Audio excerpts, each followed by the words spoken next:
dan mungkin bisa berbagi dengan teman-teman yang lain. Untuk itu aja mungkin dari saya. Terima kasih. Ya, terima kasih Ibu. Ya, benar sekali. Jadi memang tidak semuanya, tadi saya sampaikan hanya 80% saja yang keluhannya adalah benjolan. Selebihnya 20% kadang-kadang asimptomatik atau tanpa keluhan sama sekali. Itu makanya pemeriksaannya paling tidak seorang perempuan itu dalam episode hidupnya di bawah 35 tahun pada usia reproduksi pernah 3 kali melakukan USG.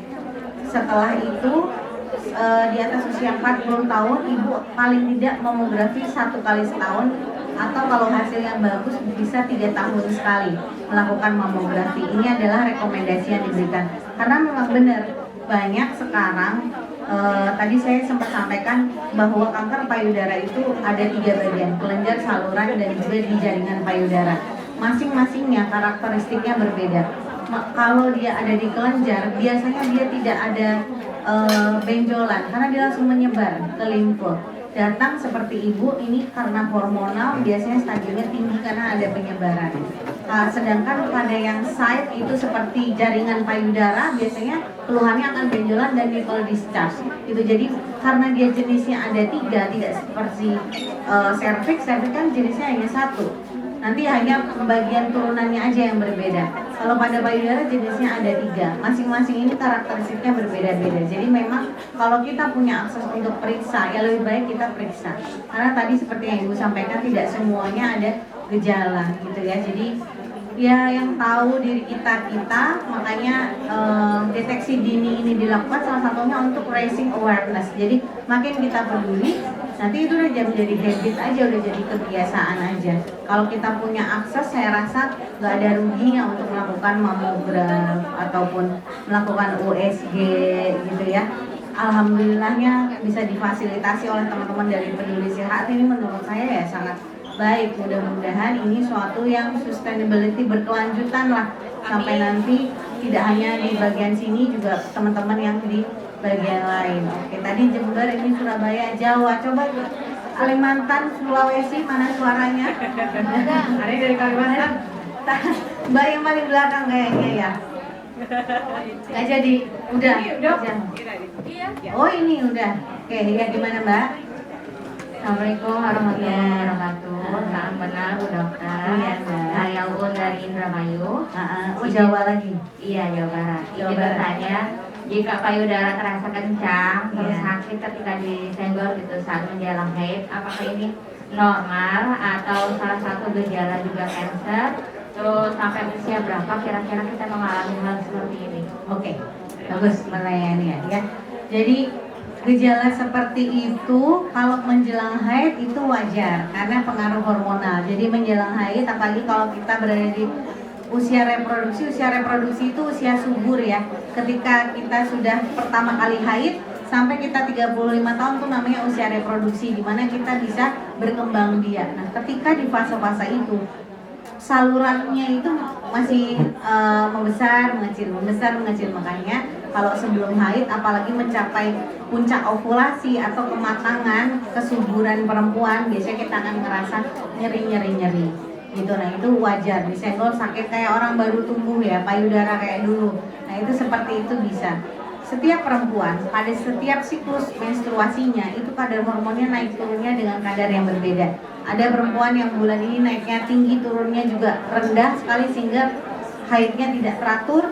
Ada yang kemudian tiap bulan jumlahnya sama, naik turunnya sehingga dia nggak ada keluhan, nggak ada masalah. Selama tidak disertai dengan gejala yang lain, aman-aman aja. Cuma enaknya setelah selesai haid pada hari ke-7 lakukanlah pemeriksaan sadari tadi. Itu harusnya pada hari ke-7 itu hormonnya sudah turun, kelenjarnya sudah lunak. Kalau masih kenceng-kenceng itu tunggu sampai hari ke-10 gitu ya. Kemudian pertanyaan saya, boleh memberikan pertanyaan nggak? Nggak boleh ya. Hadiahnya adalah kunci motor ya. Oke, yang bisa menjawab angkat tangan ya. Ini udah ada sponsornya, udah banyak ini ya. Jadi yang bisa jawab mendapatkan kunci motornya. Nanti motornya yang ulang tahun depan, kuncinya dulu ya. Jadi harus datang tahun depan. Saya mau tanya, kalau orang yang menstruasi periksanya adalah 7 hari setelah hari dia menstruasi, bagaimana ibu-ibu yang menopause, kapan melakukan pemeriksaan sadari? Waduh, panitia nggak boleh ada contekannya ya, nggak boleh. Mana ini Sulawesi, mana suaranya? Papua, Jawa, semua nih kayaknya kita ya. Sedulur. Nah, oke, Ibu. Iya. Dari mana ini Ibu?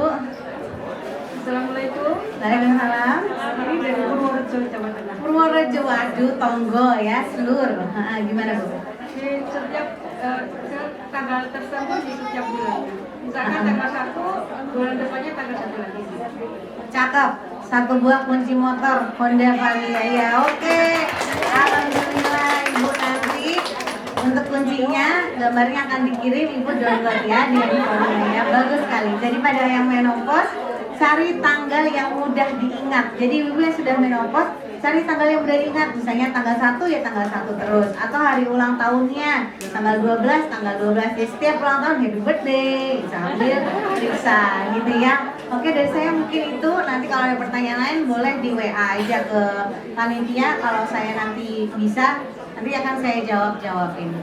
Ya ibu-ibu, terus bonus karena ulang tahun Peduli Sehat Hongkong, saya akan titipkan nomor telepon saya ke panitia. Ibu-ibu kalau ada keluhan, tidak hanya payudara aja karena saya dokter obstetri dan ginekologi. Kalau ada keluhan di bagian reproduksinya, boleh silakan WA aja ke nomor saya. Buat tepuk tangan untuk Dokter Ami. Ya. Wassalamualaikum warahmatullahi wabarakatuh. Terima kasih Dokter Ami. Sekali lagi teman-teman, tepuk tangan untuk Dokter Ami. Tadi awal lihat, pertama kali melihat tuh kayaknya dokternya tegang-tegang sih, jadi agak takut. Tapi ternyata lucu loh ya. Jadi nggak pada ngantuk. Baik, kita akan ke seminar selanjutnya yang akan disampaikan oleh Dokter Bella. Untuk Dokter Bella, waktu dan tempat kami persilahkan. Ya, untuk teman-teman semuanya, kalau masih ada pertanyaan bisa dilanjut di seminar karena kita masih ada 3 seminar lagi tentang kesehatan, pentingnya menjaga kesehatan reproduksi. Jadi yang mau bertanya disimpan dulu, kita akan mendengarkan ke seminar selanjutnya ya. Dan nanti juga akan ada acara lanjutan juga setelah seminar dari para dokter-dokter yang luar biasa ini.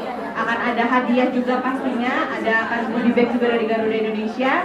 Yang pastinya teman-teman akan menikmati acara ini sampai selesai karena ada persembahan juga tari-tarian yang akan kita persembahkan nanti ya. Jadi teman-teman harus mengikuti acaranya sampai selesai.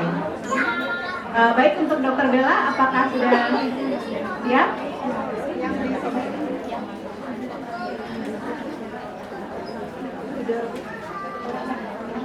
Oke, tepuk tangan untuk Dokter Bella.